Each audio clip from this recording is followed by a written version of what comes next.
నమస్తే, నేను రోజా.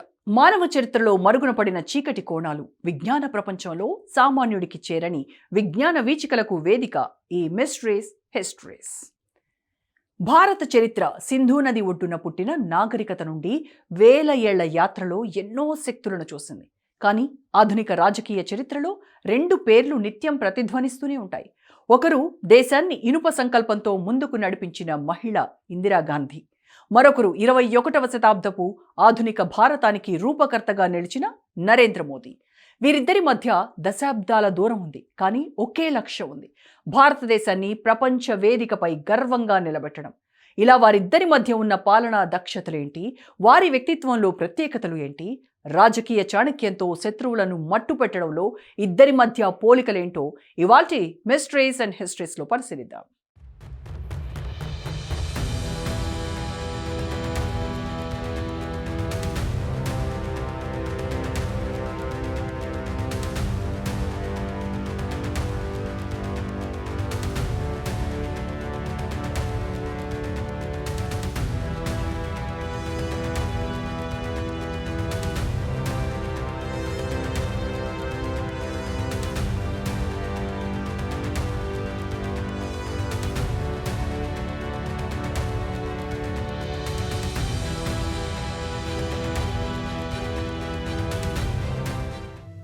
భారతదేశ రాజకీయ వ్యవస్థ 1966 లాల్ బహదూర్ శాస్త్రి ఆకస్మిక మరణం తర్వాత అనూహ్యమైన మార్పులు చోటు చేసుకున్నాయి. ఈ నేపథ్యంలోనే అనుభవం లేని యువ నాయకురాలు ఇందిరాగాంధీ ప్రధాని కుర్చీలో కూర్చున్నారు. చుట్టూ అనుమానాలే. ఆమె బలహీనురాలు, పార్టీకి కేవలం ఒక బొమ్మ అని చాలామంది అనుకున్నారు. కానీ కొన్ని నెలల్లోనే దేశం ఆమె శక్తిని చవిచూసింది. ఆమె బలహీనురాలు కాదు, ఆమె ఇనుప మహిళ. 1969లో ఆమె ధైర్యమైన నిర్ణయంతో బ్యాంకులను జాతీయీకరణ చేసి తన సత్తాను చాటుకుంది. బ్యాంకులు అప్పటి వరకు పెద్ద పెద్ద వ్యాపార కుటుంబాల చేతిలో ఉండేవి. ఆ నిర్ణయంతో కూలివాడి చేతికి రుణం చేరింది. రైతు గూటిలో ఆశల దీపం వెలిగింది.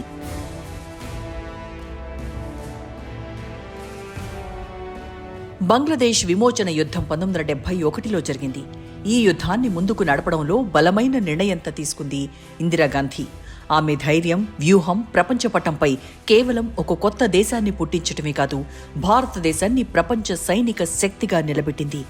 వాషింగ్టన్, బీజింగ్, మాస్కో ప్రతి రాజధానిలో భారత్ పేరు ప్రతిధ్వనించింది. అయితే ఆమె పాలనకు ముద్రవేసిన మరో ఘట్టం ఎమర్జెన్సీ స్థితి. 1975లో ప్రతిపక్షాన్ని అణచివేయడానికి ఎమర్జెన్సీ ప్రకటించిన తీరు దేశ ప్రజాస్వామ్యానికి పెద్ద మచ్చ వేసింది. పత్రికలపై నియంత్రణ, స్వేచ్ఛపై కత్తి, అంతర్జాతీయ వేదికలపై విమర్శలు వెల్లువెత్తాయి. ఇందిరాగాంధీ ఒకవైపు ధైర్య సాహసాల చిహ్నం, మరోవైపు కఠినతకు ప్రతీక. దేశ ప్రతిష్టను పెంచిన ప్రజాస్వామ్య విలువలపై ప్రశ్నలు రేపింది.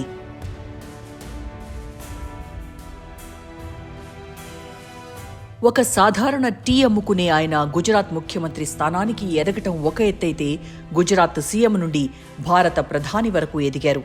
అది కేవలం ఒక రాజకీయ విజయం మాత్రమే కాదు, భారతీయ ప్రజాస్వామ్య శక్తికి నిదర్శనం. భారత రాజకీయాల్లో మోదీ శైలి వేరేలా ఉంది. ఆయన ఒక అద్భుత వక్త, ప్రజలతో నేరుగా మాట్లాడగలరు. మన్ కీ బాత్, సోషల్ మీడియా ప్రతి ఇంట్లోకి ఆయన స్వరం చేరుతుంది. ఆయన ప్రధాన బలం దేశంలో ఆర్థిక సంస్కరణలతో పాటు digital India, make in India, startup India విధానాలతో యువతకు ఒక కొత్త ఉత్సాహాన్ని అందించారు.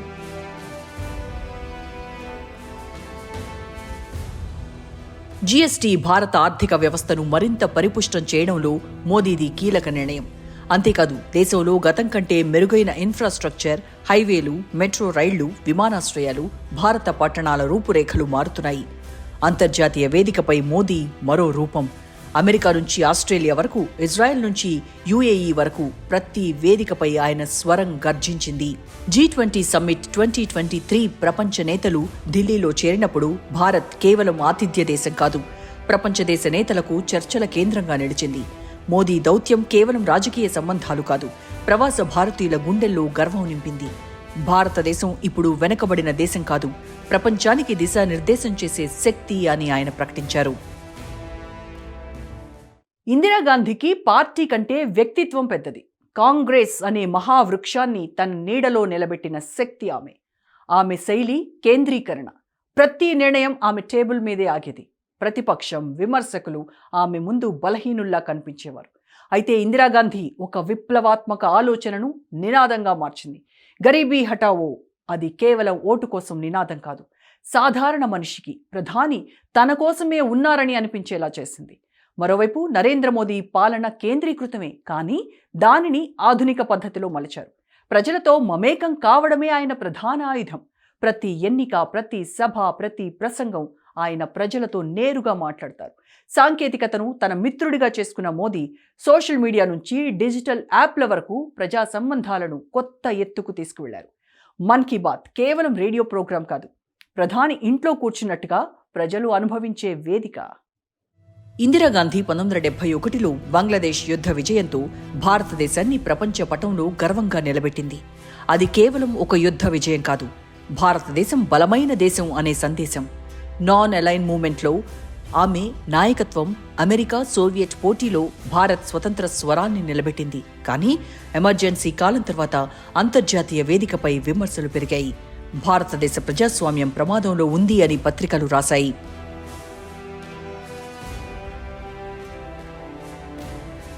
నరేంద్ర మోదీ కాలంలో దృశ్యం వేరేలా ఉంది. ఆయన ప్రధాన ఆయుధం ఆర్థిక దౌత్యం. అమెరికా, జపాన్, యూరప్ దేశాలతో వ్యూహాత్మక భాగస్వామ్యం, మధ్యప్రాచ్య దేశాలతో ఆర్థిక సహకారం, climate change, renewable energy, international solar alliance ద్వారా భారత్కు కొత్త ప్రతిష్ఠ తెచ్చారు. G20 సదస్సుతో ప్రపంచ నేతలను భారత నేల మీదికి తీసుకొచ్చారు. ఒకప్పుడు సహాయాన్ని ఆశించిన దేశం ఇప్పుడు ప్రపంచానికి ఆతిథ్యం ఇచ్చింది. అంతరిక్ష పరిశోధనలో భాగంగా చంద్రయాన్, మంగళయాన్ ప్రయోగాలతో ప్రపంచం ఆశ్చర్యంతో భారత్ వైపు చూసేలా చేశారు మోదీ. భారతదేశం కేవలం అభివృద్ధి చెందుతున్న దేశం కాదు, ప్రపంచ సాంకేతిక శక్తి కూడా. ఈ సందర్భంలో ఒక పాకిస్తాన్ జర్నలిస్ట్ భారత్ అంతరిక్ష ఆకలితో ఉందని వ్యాఖ్యానించాడు.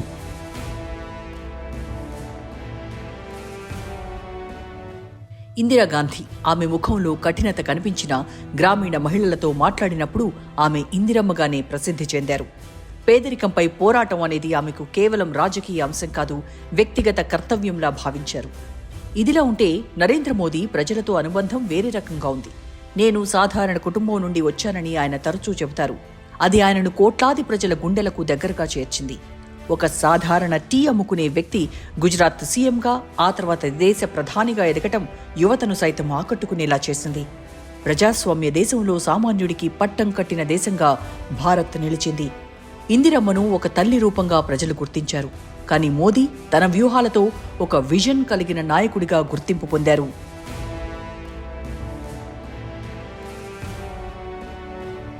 ఈ 79 స్వాతంత్ర్య భారతంలో ఎంతో మంది ప్రధానులు వచ్చారు. కానీ ఇందిరా, మోదీ పాలనా శైలి వేరుగా ఉన్నా కొన్ని సామీప్యాలు కనిపిస్తుంటాయి. కానీ ఇద్దరూ బలమైన జాతీయ నాయకులుగా గుర్తింపు పొందారు. ఇందిరాగాంధీ దేశం బలహీనంగా ఉన్న సమయంలో ఆమె తన ఇనుప సంకల్పంతో నిలబెట్టింది. నరేంద్ర మోదీ ఆధునిక యుగంలో ఆయన తన దౌత్యం, ఆర్థిక సంస్కరణలతో దేశాన్ని కొత్త దిశలో నడిపించారు. ఇందిరా ప్రజాస్వామ్యానికి సవాళ్లు విసిరినా దేశానికి గర్వకారణమైంది. మోదీ వివాదాలు, విమర్శలు ఎదురైనా భారత ప్రతిష్టను పెంచాడు. ఒకరు ఉక్కు మహిళ, మరొకరు విజన్ గల నాయకుడు.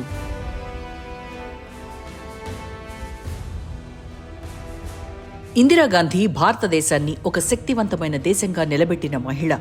ఆమె ధైర్యం, ఆమె పొరపాట్లు రెండూ చరిత్రలో నిలిచాయి. నరేంద్ర మోదీ 21వ శతాబ్దపు ప్రపంచ వేదికపై భారత స్వరాన్ని గర్జింపజేసిన నాయకుడు. ఆయన సంస్కరణలు, ఆయన దౌత్యం భవిష్యత్తు తరాలకు మార్గదర్శకం. వీరిద్దరి మధ్య తేడాలు ఉన్నా సామ్యం ఒకటే, భారతదేశం గర్వంగా నిలవాలి అన్న సంకల్పం.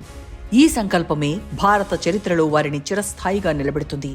చరిత్ర అనేది కేవలం తేదీలు కాదు, నాయకుల సంకల్పం, వారి నిర్ణయాలేనని చారిత్రాత్మక సంఘటనలు నిరూపిస్తున్నాయి. రాజకీయ రంగం అంటేనే ఒక యుద్ధ రంగం లాంటిది. ఇక్కడ బలమే కాదు, బుద్ధి, వ్యూహం, చాణక్యత కూడా శక్తే. ఇందిరాగాంధీ వర్సెస్ నరేంద్ర మోదీ, వీరిద్దరూ ఈ రాజకీయ రంగంలో తమ శత్రువులను మట్టుపెట్టడంలో అద్వితీయ నైపుణ్యం చూపారు. వ్యూహాలకు ప్రతి వ్యూహాలు, ఎత్తులకు పై ఎత్తులు వేయడంలో ఇద్దరి నేతల మధ్య సారూప్యతలు కనిపిస్తాయి. ఈ ఇద్దరి రాజకీయ నేతల సిద్ధాంతాలు వేరైనా, మార్గాలు వేరైనా, ఇద్దరి మధ్య కొన్ని పోలికలు స్పష్టంగా కనిపిస్తాయి. ప్రతిపక్షాలను ఎదుర్కోవడంలో వాళ్ళిద్దరి వ్యూహాల్లో భిన్నత్వం ఉన్నా లక్ష్యాలు మాత్రం ఒకేలా ఉన్నాయి. అధికారాన్ని నిలబెట్టుకోవడం కోసం వాళ్ళు ఎలాంటి మార్గాలను అనుసరించారో ఇప్పుడు చూద్దాం. కాంగ్రెస్ పార్టీ లోపలే పెద్దలు, సీనియర్ నాయకులు 1969లో ఆమెను బలహీనురాలిగా భావించారు. కానీ ఆమె ఒక మాస్టర్ స్ట్రోక్ ఆడింది.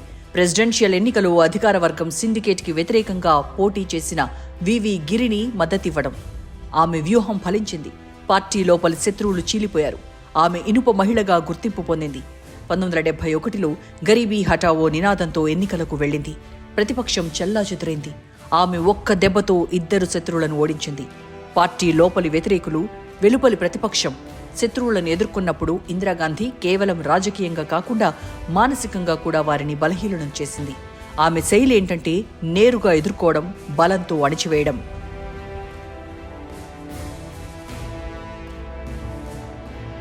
నరేంద్ర మోదీ రాజకీయ ప్రస్థానం స్వయంగా ఒక వ్యూహం. గుజరాత్ ముఖ్యమంత్రిగా ఉన్నప్పుడు తనపై వచ్చిన ప్రతిబంధకాలను ఓటమిగా మార్చుకోలేదు, వాటిని ఆయుధాలుగా చేసుకున్నారు. 2014లో ప్రతిపక్షాన్ని ఒక్కొక్కరుగా మట్టుపెట్టారు. ఆకాంక్షలు నెరవేరవు అన్న విమర్శకులను ఒకే ఎన్నికలో మౌనంగా ఉండేలా చేశారు. మోదీ వ్యూహం నేరుగా పోరాటం కాదు, ప్రజలతో అనుసంధానం పెంచి ప్రతిపక్షానికి మాట్లాడే అవకాశం లేకుండా చేయడం. ఎన్నికల సమయంలో ఆయన శత్రువులు విడిపోతారు, కానీ ఆయన ప్రచార శైలి ప్రజల దృష్టిని తన వైపు తిప్పేస్తుంది. ప్రతిపక్షం బలహీనమైపోతుంది.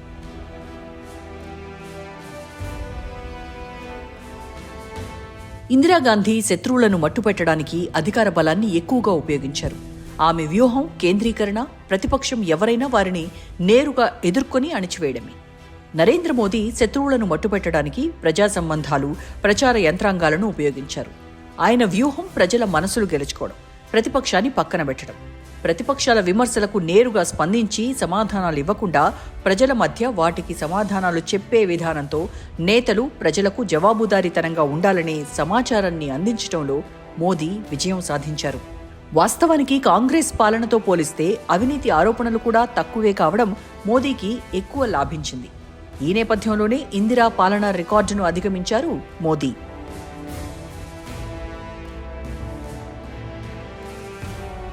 ఇందిరా, మోదీల మధ్య ఒక సామ్యం ఉంది. వీరిద్దరూ తమను తాము అప్రతిహత నాయకులుగా మలుచుకున్నారు. ఇందిరాగాంధీ ఇనుప సంకల్పంతో ప్రతిపక్షాన్ని మౌనం చేసింది. నరేంద్ర మోదీ ప్రజల గుండెల్లో స్థానం సంపాదించి ప్రతిపక్షాన్ని బలహీనం చేశారు. ఒకరు శత్రువులపై నేరుగా దాడి చేశారు, మరొకరు శత్రువులను ఆట పట్టించి ప్రజల మధ్య వారిని బలహీనం చేశారు. రెండూ విజయవంతమయ్యాయి. కాలం, సందర్భాలు మారినా వారి రాజకీయ చాణక్యత చరిత్రలో చిరస్థాయిగా నిలిచిపోతుందనే చెప్పాలి.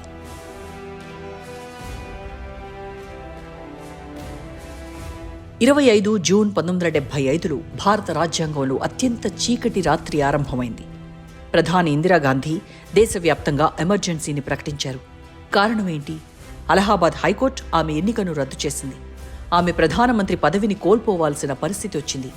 కానీ ఆమె వెనకడుగు వేయలేదు. ఎమర్జెన్సీ కింద ప్రతిపక్ష నాయకులను జైల్లోకి పంపారు. పత్రికలపై కఠినమైన సెన్సార్ విధించారు. రాజ్యాంగ స్వేచ్ఛలు నిలిపివేయబడ్డాయి. India is Indira, Indira is India అనే నినాదం ప్రతిధ్వనించింది. 21 నెలలు, జూన్ 1975 నుంచి మార్చి 1977 వరకు దేశ ప్రజాస్వామ్యం ఒక పరీక్ష ఎదుర్కొంది. అంతర్జాతీయంగా భారతదేశం ప్రజాస్వామ్య విలువలను ధ్వంసం చేసిందని విమర్శలు వెల్లువెత్తాయి. అయితే ఇందిరాగాంధీ దృష్టిలో అది దేశ భద్రత, క్రమశిక్షణ అనే నమ్మకం ఉండేది.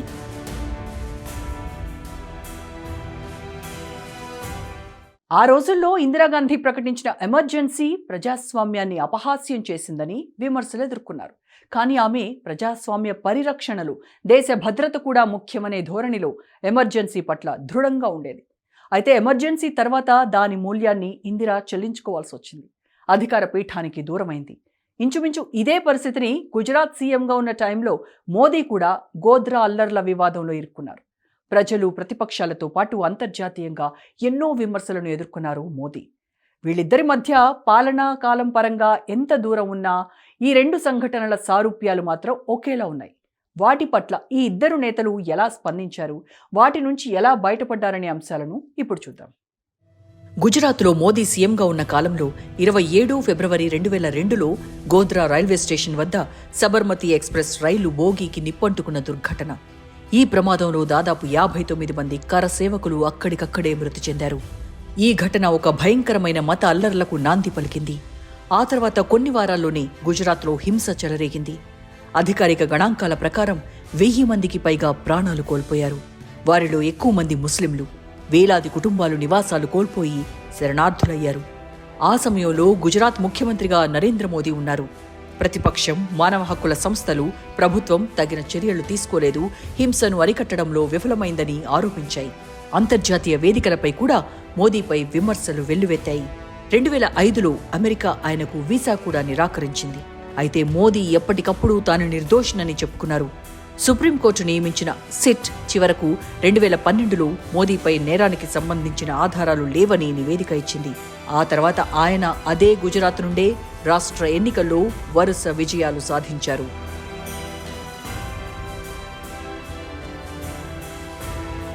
ఇందిరాగాంధీ ఎమర్జెన్సీ ప్రజాస్వామ్య మూలాలను కుదిపేసిన ఒక రాజకీయ తుఫాన్. మోదీ గుజరాత్ అల్లర్లు మత సామరస్యాన్ని దెబ్బతీసిన ఒక సామాజిక విపత్తు. ఇందిరాగాంధీ శత్రువులను అణిచివేయడానికి ప్రజాస్వామ్యాన్ని త్యాగం చేసింది. మోదీ శత్రువుల ఆరోపణలతో అంతర్జాతీయ ఒత్తిడి ఎదుర్కొన్నారు. కానీ చివరికి చట్టపరంగా విముక్తి పొందారు. ఒకరి నిర్ణయం దేశవ్యాప్తంగా స్వేచ్ఛలను ఆపేసింది. మరొకరి అధికారం, కాలం ఒక రాష్ట్రాన్ని మత వైరమనే మంటల్లోకి నెట్టింది. ఇద్దరిలోనూ ఒకే విషయం స్పష్టమైంది. నాయకుడి నిర్ణయం, నాయకుడి బాధ్యత ఎంత భారంగా ఉంటుందో, ఎంత బాధ్యతగా ఉండాలో స్పష్టంగా తెలిపింది.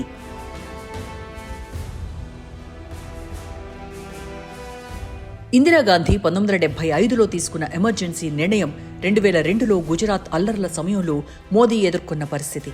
ఇవి రెండూ భారత ప్రజాస్వామ్య చరిత్రలో చిరస్థాయిగా నిలిచే అధ్యాయాలు.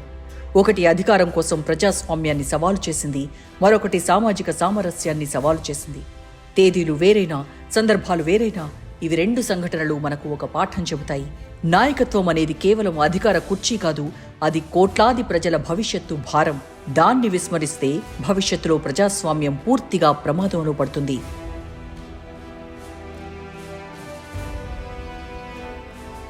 ఆపరేషన్ బ్లూ స్టార్ 1984 జూన్ 1 నుంచి 10 లోపల జరిగిన భారతీయ సైనిక చర్య. ఇది పంజాబ్లోని అమృత్సర్లో గల స్వర్ణ దేవాలయం కాంప్లెక్స్ నుంచి సిక్ దామ్దానీ తక్సల్ నాయకుడైన జర్నైల్ సింగ్ భింద్రాన్ వాలే, అతని అనుచరులను బయటకు రప్పించడానికి అప్పటి ప్రధాని ఇందిరాగాంధీ ఈ చర్యకు ఆదేశించింది. ఆపరేషన్ బ్లూ స్టార్ పేరుతో సైనిక చర్య చేపట్టి తిరుగుబాటుదారులను తుడిచిపెట్టింది ఇందిరాగాంధీ. ఈ నేపథ్యంలోనే ఇందిరమ్మ తన సైనికుల చేతిలోనే ప్రాణాలు కోల్పోయారు. ఆమె తీసుకున్న నిర్ణయం కోసం ఎంత దూరం వెళ్లడానికైనా సిద్ధపడే వ్యక్తిత్వం గల నేత ఇందిరాగాంధీ. అందుకే వాజ్పేయి అంతటి నేతతో ఇందిర దుర్గమ్మగా పిలిపించుకోగలిగారు.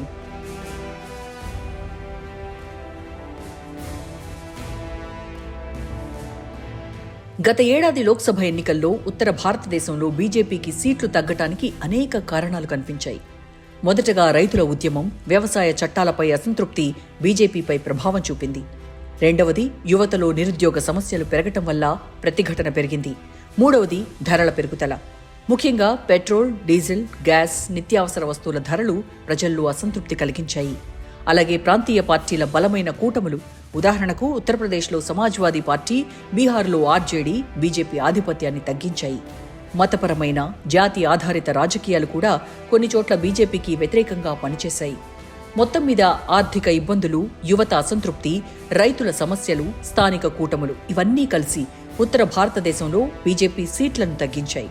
దీంతో దక్షిణాదిలో 5 రాష్ట్రాలపై ఆశలు పెట్టుకుని చివరి దశలో అధికారాన్ని నిలబెట్టుకున్నారు మోదీ. గత ఎన్నికల ప్రభావం మోదీ ఆలోచన విధానాలను మార్చే అవకాశం ఉందా అనేది వేచి చూడాల్సిందే. మత రాజకీయాల నుండి బయటపడకపోతే భవిష్యత్తులో ఢిల్లీ పీఠాన్ని కాంగ్రెస్ తన్నుకుపోతుందా అనే అంశం ఇప్పటికే తెరపైకొచ్చింది.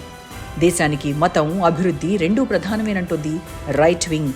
దేశానికి అభివృద్ధే ప్రధానమంటుంది లెఫ్ట్ వింగ్. ఎవరి సిద్ధాంతాలు వాళ్లవే.